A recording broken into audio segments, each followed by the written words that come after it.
This video covers the setup for putting together the slider sub-assembly. It's a upper knob, lower knob, chrome piece, a fin, and a red silicone piece. So this is what the setup will look like. This is the lower knob with the chrome on it. This is the fin with this red silicone on it. This is the upper knob here. And so all four versions will have the similar layout. We have our good product here and our rejects here. So let's see. First thing we want to do is verify that we've got the right parts here.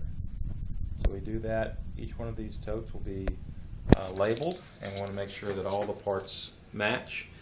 This is critical for the AS and DR because those parts will assemble. They won't function well, but they will assemble. So we need to make sure that we got the right part number, and we always pull FIFO.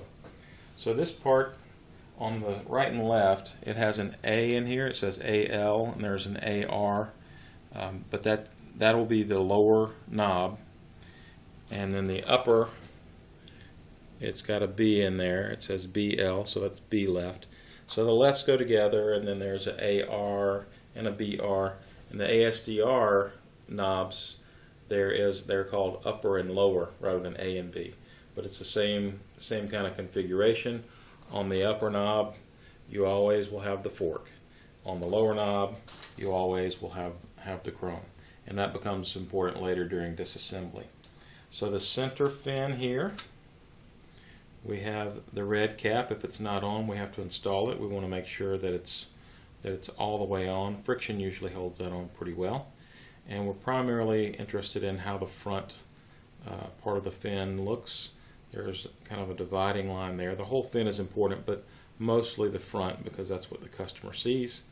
We inject the part here, and so if we have some defects due to gassing or burns, that will usually show up on this end. We're going to inspect it for other features as well. On this piece here, we have these two pins that go into the holes of the chrome piece, and friction holds those in place. So we typically don't have to worry about those coming apart, but we don't want to have a gap during our final assembly here. That pretty much covers the inspection and setup of a assembly station. And the next video will cover our pre-inspections, assembling the parts, and then inspecting what we've assembled.